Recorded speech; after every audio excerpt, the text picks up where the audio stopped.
our main event revolves around the triangle. We're talking about a little drama. I saw some memes concerning Triple H. They had Triple H behind a podium, and he was accepting a BET award for his work in producing great television for black culture. For those of you who have not been paying attention, Bianca Belair finds herself in a pickle. In a fucking novella. Yeah, essentially. Acting her ass off, boy. And we all saw the acting go into full gear because we saw her do the acting a little bit when Jade was originally hurt. When they saw the picture or the video of Jade being in the windshield and she got, she's hurt, she's beat up, and, she's doing the sad, the screaming thing, oh my God, whatever. And you kind of get that situation. And then she didn't keep it up. She just went back to being regular Bianca. And she's doing her thing with Naomi. The chamber. That video was everywhere of her in the chamber, Bianca in the chamber. Here comes Jade. And she's talking shit. Oh, you thought, Liz. You thought, Liv. You thought. And then she turned and she fucking clocks Naomi. And she was like, Mom! No! What are you doing? And she's hitting on the glass. Her being in the chamber for all that was fucking amazing. Yeah, and I will give credit where credit is due. I think Liv helped that. Because Liv sold the entrance, the walk, and the entrance into the ring. Sold it beautifully. Again, this is coming from a Liv Morgan hater. I got to give it to her. She sold that shit like she was going to get a pow-pow. You saw her hands go up. Don't hit me. Don't hit me. Do it. She sold that shit like she was in the wrong neighborhood. Yeah, word. She sold that shit, and then she too many pronouns, pal. Jade jumped on Naomi, and Bianca's just a mess, right? And Jade basically kills this woman, slams the fucking gate on her, walks out. Naomi's a fucking mess on the goddamn ground, and Bianca's sitting there crying. She's emotional, and then here comes Liv to the cage. I told you it wasn't me. I told you it wasn't me. Bianca's like, shut up. Shut up! She's going off. And then the match happens. We witness the match take place. She wins the chamber. So the conversation becomes, okay, is this an ongoing thing? Is this over now? What's the deal? Was this leading to this being just Jade and Naomi because now Bianca's got the title match? Oh no, my friend. We're just beginning. Because here we go on SmackDown. And Bianca comes out there and basically says, I should be over the moon. I should be excited as all hell. I'm going to WrestleMania, but I got this thing hanging over my head. And Bianca calls out Naomi, says, I just got to ask the question up front. She comes out, and this conversation that Bianca and Naomi had, I knew that this was working because my wife she got locked in? Was locked the fuck in because Naomi was doing all the things that you would do when you're trying to avoid the question. You in the wrong. So you just talking about everything filibuster but the fucking question that's being asked. So Bianca's asking her, did you do this? Did you do that? And she's like, all these people talking and trying to get inside your head. And my wife is sitting there going, bitch, that's not what she asked you. And then Bianca goes, no, Naomi, just stop. Just stop. You're not answering the question. And my wife goes, why does she keep saying stop? I said, because she ain't stopping. She keeps with the bullshit. And the whole room, the vibe was just pissed off at Naomi. She was like, yo, this bitch is crazy. Did you do this shit or not? Everybody in the room was just, did you do this shit or not? Answer the fucking question. And then at one point, they're like talking over each other. They're like going back and forth. And my wife goes, this is getting fucking insane. Because she just answered the question. My wife is locked the fuck in, bro. Locked the fuck in. It's working. It's working. It's the right amount of soap opera. Because it felt like two people who were trying to have a conversation. And you know when people are talking to you and your emotions can sometimes stop you from seeing what's really happening. But when you watch someone else have that conversation, you can catch the bullshit way faster than if they would be talking to you. My wife is watching this going, she's gaslighting the fuck out of you right now. Just get this fucking bitch to answer the question. So Bianca finally has enough. Enough, stop. It's a simple yes or no. Did you do it? And then Naomi took what felt like 3 weeks to sit there and actually answer the question. And my wife is getting fucking pissed. Open your mouth, bitch. Yes or no. And she's locked way the fuck in. And then she goes, yeah, I did it. And the whole room said, you see. And then they're still going back and forth. And then Bianca tells Jade, you know what? This is over. Forget it. We're done. I want nothing to do with you. It's over. And she walks out of the ring. And you can hear Naomi's voice breaking. Don't leave. Just talk to me, B. Just talk to me, B. And my wife is on the couch. Just fuck you, bitch. Don't leave Bianca alone. God damn it. She's totally wrapped up. I'm totally wrapped up. This shit is hilarious. And then she hit it with the line at the end. You ungrateful bitch.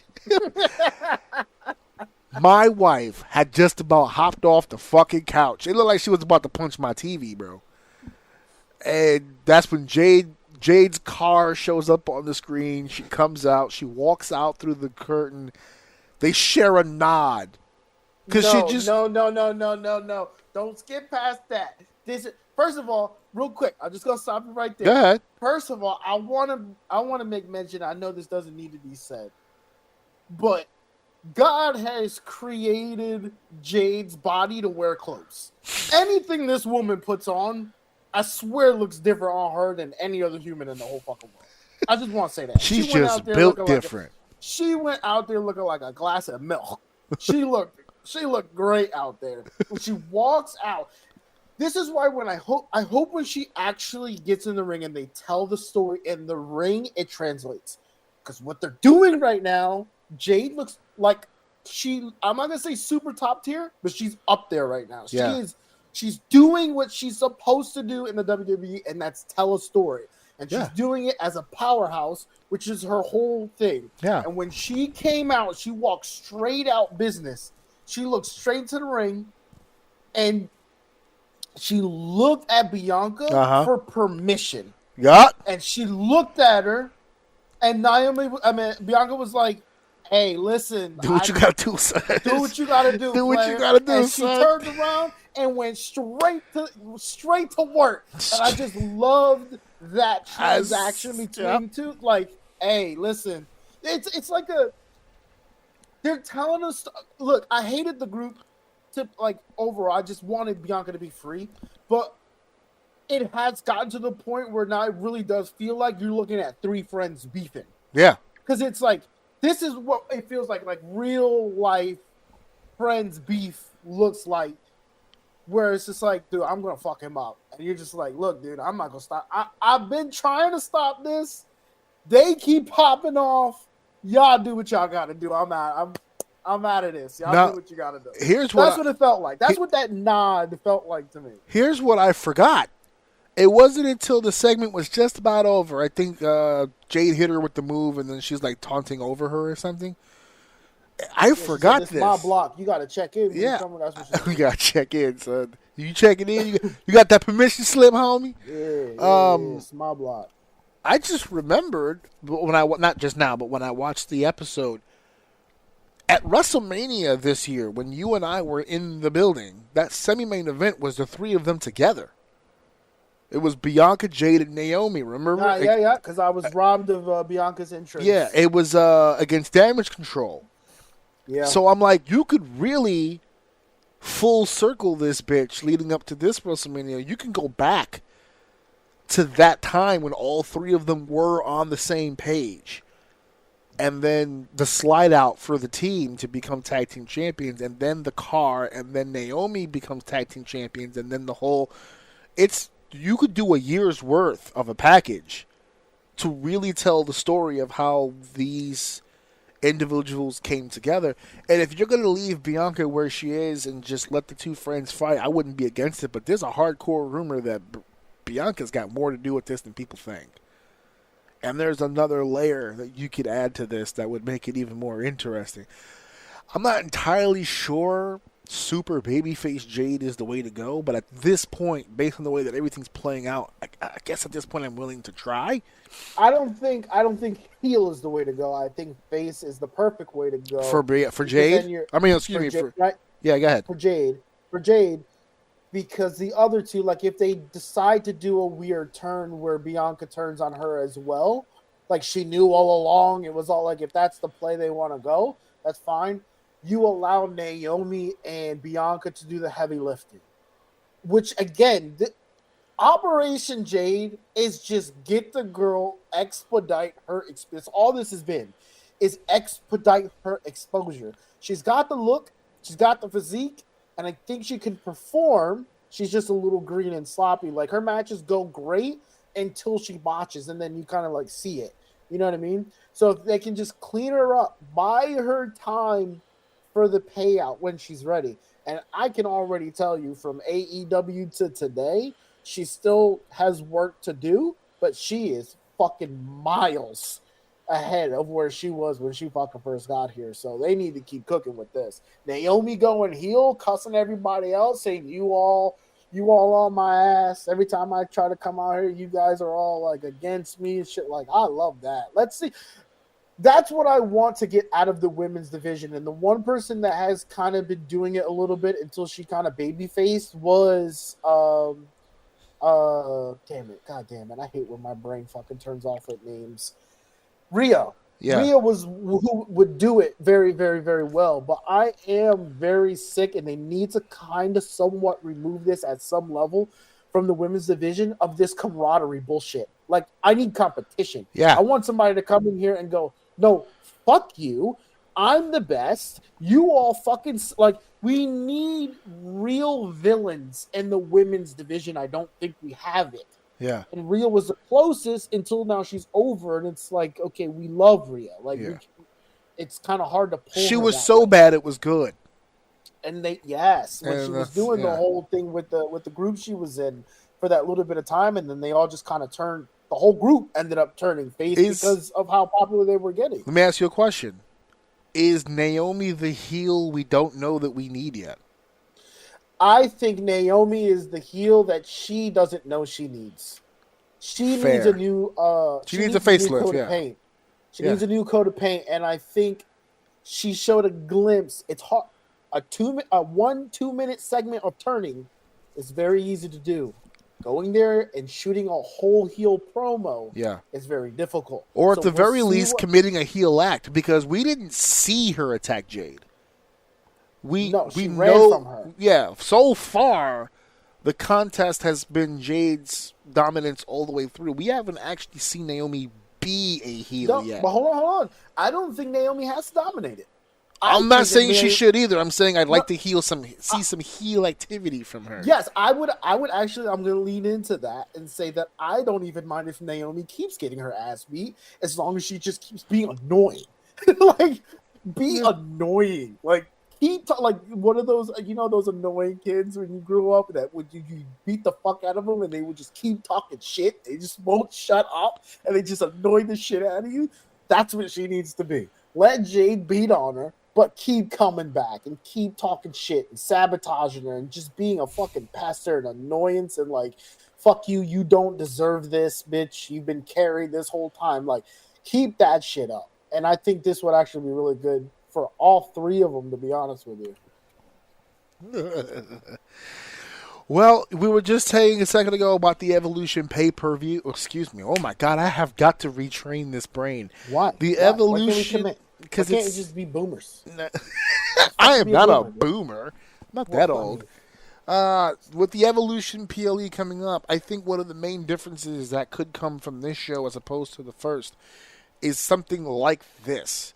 That first show was more of an exhibition of things. Becky and Charlotte have a history, but they weren't really feuding at the time. It was just an easy match to make up.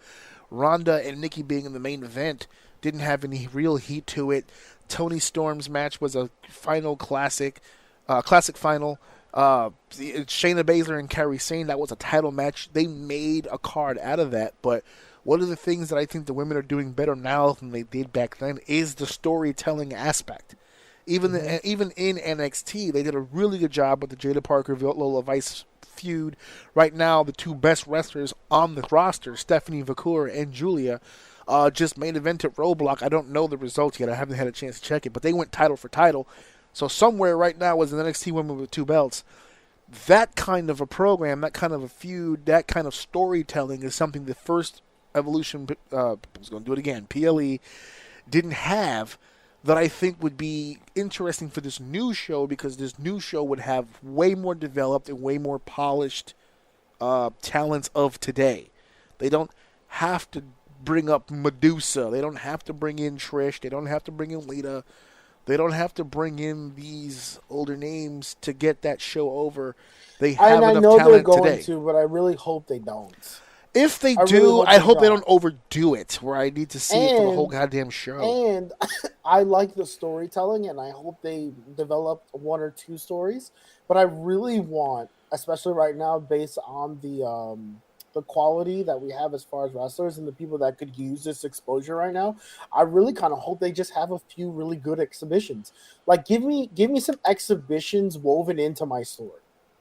For this particular paper, because I think there are a few women that I don't necessarily think, not that they wouldn't be good at a story, but like, don't give me a story just to give me a story, just to give me one match. It's okay to give me an exhibition.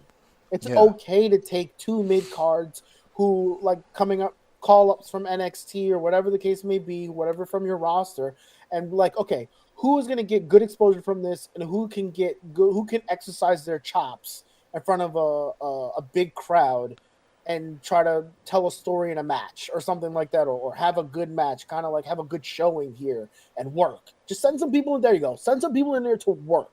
A few matches of working and then a few matches of storytelling, and I think this is perfect.